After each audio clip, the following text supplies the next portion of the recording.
All right, our last speaker this session is Andrew Apple. He'll be talking about VC Float 2, floating point error analysis in Coq.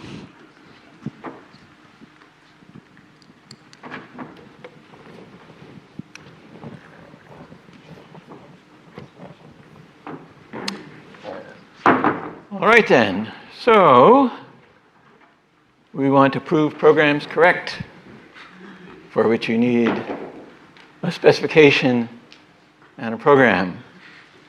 We do not want to detect bugs. We are doing verification. And really, you want a high-level spec, which is the property you want your program to have, and the actual program. And it's really useful to have in the middle a functional model of your program. This is well unknown, at least for 15 years, I think. And you should have machine check proofs that your program correctly implements the functional model, and the functional model has the high-level property you want. And you should be able to compose these proofs in a proof assistant, which means both of these proofs need to be done in the same logic in the same proof assistant. And you could use various tools such as VST or Iris or others to prove the low-level thing.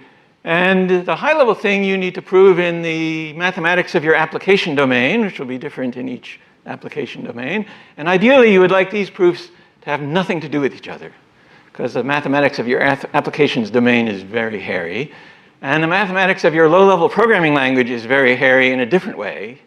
And you want the functional model to be an interface between them that hides a lot of the details, each from the other. When we do verification of numerical programs, we are verifying both their correctness and their accuracy. And it turns out we want two functional models. We want the real valued functional model of some discrete algorithm that you're implementing, but then you have to implement this in floating point, because my hardware doesn't compute in the real numbers, really. So we have a float-valued functional model, and the tool that I'm talking about today really sits in between the real-valued functional model and the float-valued functional model, and computes bounds on the accuracy of approximation between one and the other. But there are still going to be the high-level proof about your algorithm and the low-level proof about your program. And actually, there's another functional model, so I want to echo exactly what the previous speaker said, that you want a MathConf functional model and a low-level non-dependent typed functional model. And that's not really part of the main thing I'm going to talk about today, but it often comes up in our work in exactly the way that she describes. For principled reasons, not because we only discovered it too late, I claim. All right, so let me give an example. Suppose you want to integrate a differential equation. So this is something we published last year. And here's our differential equation for a harmonic oscillator. And let's pretend we didn't know that you could solve this in closed form. So you would write a program that uses discrete time steps, delta t, which is here called h, instead of integrating an infinitesimal dt. You would want to prove the correctness and accuracy of this program. And there could be three sources of error. There could be discretization error because your delta t is not infinitesimal dt. There is floating point round-off error because your floating point does not exactly represent the real numbers. And there could be program bugs. And again, what I'm talking about today is floating point round-off error analysis. So here's the proof that we described last year. At one end is the C program, and the other end is the mathematical equations. And in between are the two functional models, the float functional model and the real functional model. And again, what I'm talking about today is a tool for this little step of the big proof that all compose together in Coq, the analysis and proof about floating point round-off error. So in that differential equation, here is what you have to compute in each time step. In green, I have the real valued functional model, and in blue, I have the float valued functional model, and they look very similar. It's just that in one, we're interpreting all the operations in floating point, and the other, we're interpreting them in the real numbers. And the job of a round-off error analysis tool is to analyze the difference between these two and bound the error. So let me remind you how floating point works. You have your sine, your exponent, and your mantissa that all have to fit in bit fields of your 32-bit or 64-bit or 128-bit or 16, whatever size floating point numbers you have. And there are normal numbers, but there are also subnormal numbers where, fewer and fewer of the mantissa bits mean anything. It's a kind of gradual underflow. That's a nice property of IEEE floating point. And round-off error occurs because you take some floating point numbers and you add them or multiply them and you get an idealized result which would be represented like this, but some of the bits fall off the end. So you get, in such a case, as I've illustrated here, a relative error of delta. The rounded value differs from the true value by a factor of 1 plus delta, where delta is bounded by 2 to the minus number of bits in the mantissa. Or you might go into the subnormal numbers. So you're at the minimum exponent, and some bits fall off the end. And now you have an additive error, not a relative error, bounded by 2 to the minus, 2 to the E min, basically, which is a very tiny number indeed, but it's there. So that's strange. The error model, then, is that the float operation computes a value that is equal to what you would have computed in the real number operation with a relative error, 1 plus delta, and an absolute error, epsilon, having to do with normal and subnormal numbers. Now, there are several tools out there for floating point round-off error analysis. I list here only the tools that actually can generate machine checkable proofs. There are other tools as well that can't. So this is not a new thing, and these are good tools. And why did we not use one of these? Well, we want a tool that's fully integrated into Coq, that has a functional modeling language in which you can sort of plug in nicely described functional models that will really serve as interfaces between different kinds of proofs that don't want to interfere with each other. And we wanted efficient proof checking, so correctness by computational reflection instead of by validation of really large proof terms that some of these other tools generate. So to start this research, I typed into Google floating point error analysis in Coq, and out popped this paper from CPP 2016. And I read the paper, it looked nice, and it came with an open source repository that nobody had touched since 2015. So step one was to bring it up to date with the newest version of Coq and CompCert and so on. But the core of VC-Float, or I should say VC-Float 1, is Tahina Ramananandro et al. In their CPP paper. And what it does is it translates CompCert C expressions into reified, that is, deep embedded terms for error analysis. And we don't find that part useful because, as I said, the functional model is a very important artifact that you want to write cleanly because it serves as the interface. You do not want to derive it from a C program. It's more the other way around. But the part that it does is it calculates and proves round-off error bounds by computational reflection. So that core of VC-Float is very important and very useful. And what we have extended it with is a functional modeling language that's shallow embedded and deep embedded in Coq with arrayifier, arbitrary precision literals, that is floating point numbers written down in the conventional way, but in any arbitrary precision format, a modeling library with equivalence relations on floating point numbers, the ability to plug in arbitrary external functions like sine and cosine with specified error bounds, non-IEEE formats that I'll talk about, some additional precise proofs about certain forms of exact division, an efficient multinomial simplifier that I'll talk about briefly, and a decomposition tactic. So, in order to explain why these extensions are useful, let me talk a little bit about the workflow of using VCFloat2. You write a float-valued functional model. This is literally the Coq code you might write, where the operators star and slash are interpreted in a notation domain in Coq to be floating point operations in the flock format. And a tactical reifier can reify this into a deep embedded term and then reflect it back into a real valued functional model, so you can derive one from the other. And then you can optionally annotate your operations in your functional model with assertions that, well, the result of that computation will be a normal number, not a subnormal number, and that this subtraction 3.0 minus x is such that x is within a factor of 2 of 3.0, in which case, in floating point, the error is 0. And these assertions will be checked by the error analysis and proof, and then will be relied on to get a better error bound. Okay, the floating point error in doing a calculation like this depends on what range of input values you give. So we have a sort of specification system for saying what is the range of the input bounds on each variable. So that's the first part of the workflow, is you write your functional model and you specify the input bounds.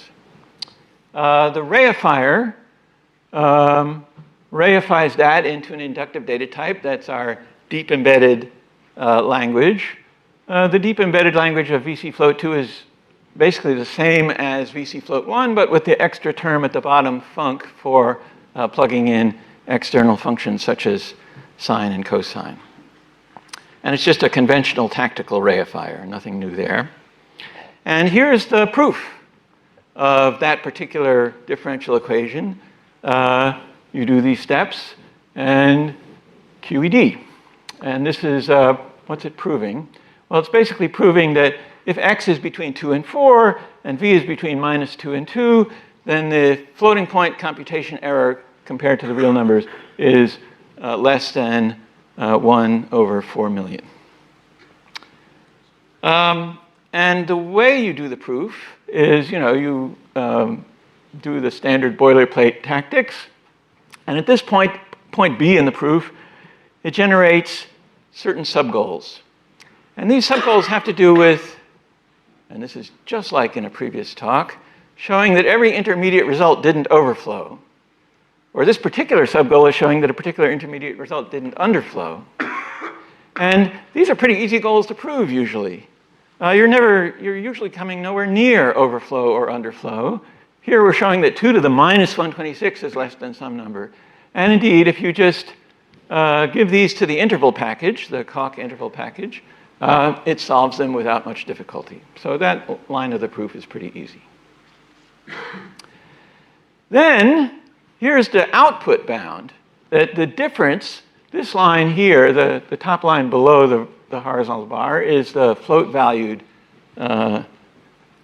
result, and the bottom line is the real-valued result, and the difference between them is supposed to be less than 1 over 4 million.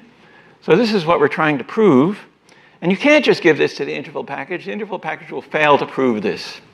And the reason basically is that you're subtracting x from x. Well, x times 1 plus whatever, but forget the whatever, and here's another 1 plus whatever. But when you subtract in interval arithmetic x with an approximation from x with an approximation, you get 0 with twice the approximation, and that proves deadly to being able to prove this particular theorem. You could say field simplify, which will formally subtract x from it, one from the other. So in principle, field simplify should do this job, but the problem is that it has an exponential number of terms, depending on how big your formulas are. This one, maybe it could do, but you get anything bigger than this, it won't. And even if field simplify can do this one, it'll use huge amounts of memory and generate a huge proof term. So, what the numerical analyst would do, the human one, is to use asymptotic bounds, just to say, well, those epsilons are so small that when you multiply an epsilon by a delta, that'll be insignificant. So it's, the error is less than 1/4,000,000 plus little o of whatever, which is fine. It's effective and appropriate, but it's not sound. You can't really call that a proof. So we built an efficient simplifier for multinomials that throws away the low-order terms but keeps track of how big they were and adjusts the bound. So now we've managed to prove that it's less than 1/4,000,000 minus, well, the proof goal is now that this is less than 1/4,000,000 minus 4 times minus 10 to the 10th. So we get a weaker bound by a tiny bit. And if you give this to the interval package, well, this is a much simpler formula, and it solves just fine. The efficient simplifier for multinomials was a really enjoyable exercise in verified functional algorithms. You have to take all your multinomial terms and stick them into a red-black tree indexed by the powers of the multinomials and whose values are the coefficient, and then you have to prove correct a fold of all the semantic values in the red-black tree. That was fun. Okay, so if you call this optimized for interval tactic that tries things like the efficient multinomial simplifier, then you get a term that can be solved by the interval package.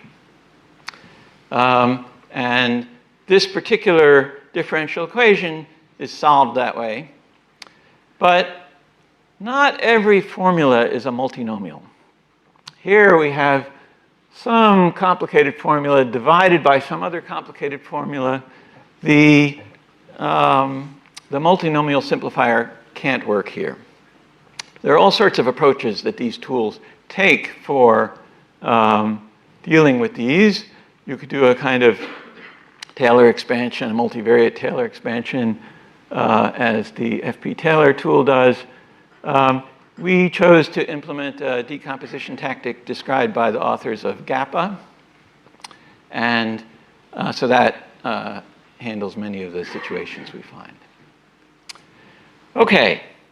But still it is the case that at this point C in the use of this tool, sometimes there's a formula that neither the efficient multinomial simplifier nor the decomposition tactic really does a good enough job on, and there can be a little need for interactive proof from time to time.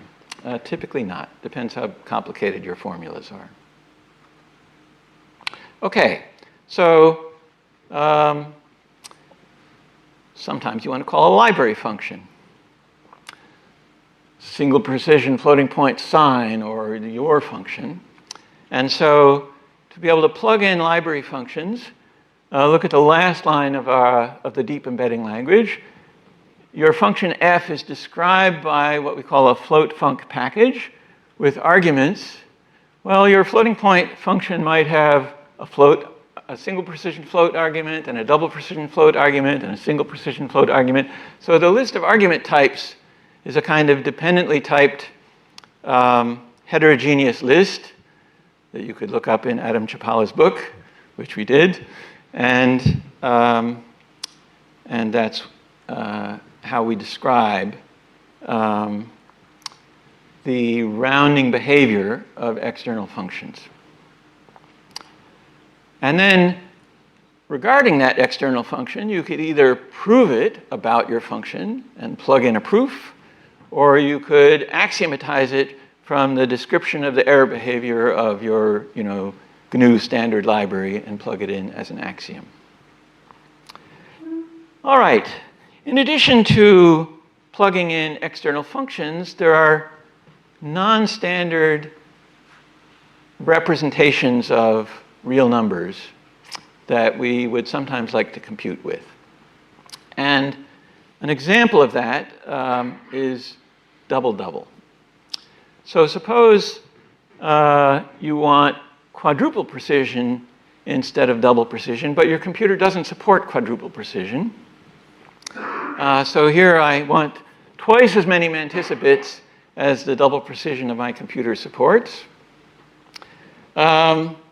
Decker, 50 years ago, published a technique that says, well, you can use two floating point numbers whose exponents differ by about the mantissa size of the floating point format.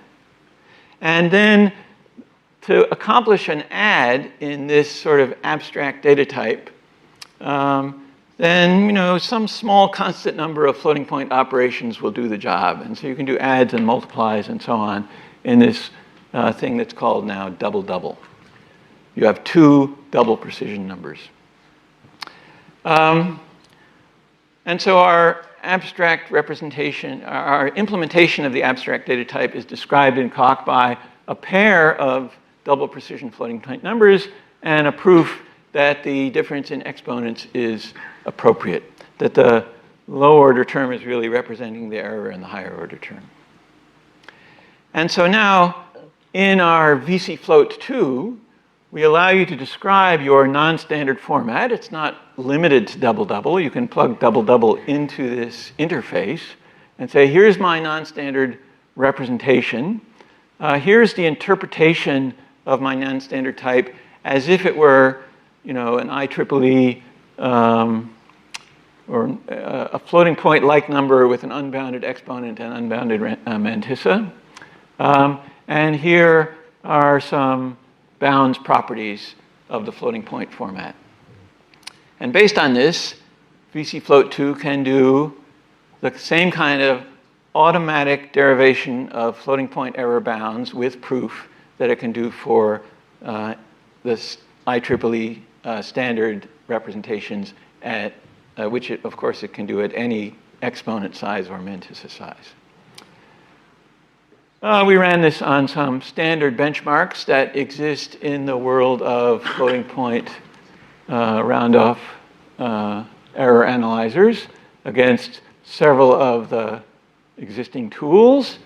And what we learned from this is it gets a bound that's approximately as good as the other tools, sometimes better, sometimes worse, except in one case where it doesn't. And the formulas in this one are quite large. And we sort of know what future work might lead to being able to handle this one as well. The time here is shown in seconds for generating and QED checking a Coq proof. So it's 10 seconds. This is much better than any of the other tools, and it's generally because these other tools are external to Coq and they generate large proof witnesses in Coq that are quite complicated to check, whereas our tool is basically computational reflection, which is an efficient way to do things. And then the other remark is that VC Float 1, the original one, would not have been able to handle almost any of these cases because without the extra tactics of the multinomial simplifier or the decomposition tactic, the interval package wouldn't have been able to solve these goals. So that's about it. I haven't described much about the modeling library or any precision literals using the number notation in Coq. And I haven't explained what the decomposition tactic is. For those, you can read the paper. And with that, I conclude. I invite you to visit the website of our larger research project about formally verified numerical methods. And I'll take questions.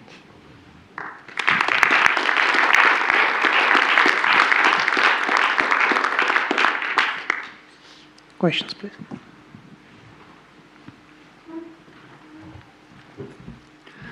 Before this session, I asked you about potential applications to a project I'm involved in that's doing tensor computations where you have multi-dimensional arrays of real numbers in one version. We might want to relate it to a float version of all that. As I was watching your talk, I was trying to identify aspects of this that weren't ready for that sort of example yet. It sounds like you don't support unbounded numbers of floats that are the inputs to an algorithm, and there are no higher order functions yet in the modeling language which you'd associate with loops. Does that sound fair so far? Not exactly. So Okay. for part one of your question, where you have, let's say, let's consider matrix vector multiplication where you have many, many numbers in the matrix and in the vector, but you're doing the same thing to all of them. So you don't really want VC float 2, which analyzes a formula. What you want is LA proof, which Ariel and I and our co-author published earlier this in 2023, which is a library of, well, if you know what LAPACK is, a set of sort of linear algebra library for Fortran and C and so on. It's the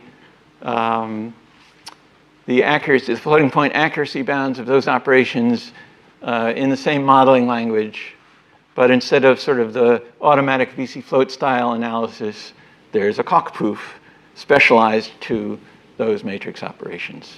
So that could actually be useful to your tensor product application. And for the second half, we do write functional models that have loops in them, but the place where VC float plugs in is in some piece of straight line code that's evaluating a floating point formula. And then to analyze the rest of the loops, I showed you much earlier in the talk a big proof where this was just one little bit. We use Coq. Okay, thanks. Hi, Arthur Charguereau from INRIA. Sometimes you have a large set of floating point values and you want to sum them up into a single variable, and then the order in which you do the summation gives you a smaller or larger error. Do you have experience reasoning about this kind of summation? Well, it's certainly true. Addition is not associative in floating point. And the typical case of adding up many numbers comes from, I don't know, dot product, for example. Mm-hmm. So this is just the kind of thing we think about in the other project I described, the LA proof. And you know, what we've done so far is just a worst case bound of adding them up in the wrong order. As I understand it, what the numerical analysts know, if you sort the numbers first and you add the small ones to each other before you add the big ones, you get a better result. But it's expensive to sort them all first. So, you know, when and where these techniques are used varies. Again, this tool is not really the right one in which to do that kind of work, but its functional modeling language, which is really just shallow embedded in Coq, works fine. And we want to make a set of tools and of proof libraries to connect these things together and build bigger proofs about bigger programs. Yeah, thanks. Maybe instead of sorting, you can add them by batches and then add the batches in a tree-shaped computation. And this is a way that's typically used. So maybe that would be I've read that paper that comes out of INRIA, Sophia Antipolis, and we'll get there sometime soon. Okay, thanks. Hi, I have a question on the simplifier, the monomial simplifier one. You said that you had to resort to that because the ring or field simplifier that are currently in the standard library are not good enough. Are there things that might be backported to make the standard tactics better from these, or is this just a different use case? Maybe, right? So I haven't actually. I've been asked that question before, perhaps by you. No, it's not me. and so there's two things that my efficient field simplifier does. One of them is that, you know, it works by an efficient computational reflection, and it uses a good data structure for grouping terms together. And for all I know, the field simplify tactic inside Coq already does that. So it would not surprise me. The people that build those libraries know what they're doing generally. And the second thing it does is, you know, keep track of error terms that it's discarding and bound the absolute value of the triangle inequality of their sum, which is maybe not really appropriate for the field simplifier to do. So I'm not sure at this point whether there's anything that I'm doing that's not already in the field simplifier, but which is appropriate to add to the field simplifier. Thank you. Is it possible to bring any results of your analysis to the runtime? Bring results of the analysis to runtime. Yes. So for example, I would like to function which returns the result with the error bounds at the runtime. So there's a thing called validated numerics. The Coq interval package is an example of validated numerics. It does computations in interval arithmetic and tells you what bounds there are. There are much more sophisticated versions of that. The Coq interval package is reasonably sophisticated already, right? You don't just add things up and keep track of error bounds. You do various kinds of analysis. And validated numerics are quite interesting and fun, but I have been interested in the kind of project where you have a program that's going to run as fast as possible obliviously, which is sort of standard numerical computation, and you want to reason a priori in advance about its error, which is not to disparage the value of validated numerics. It's just another thing. All right. If there is no more questions, let's thank the author.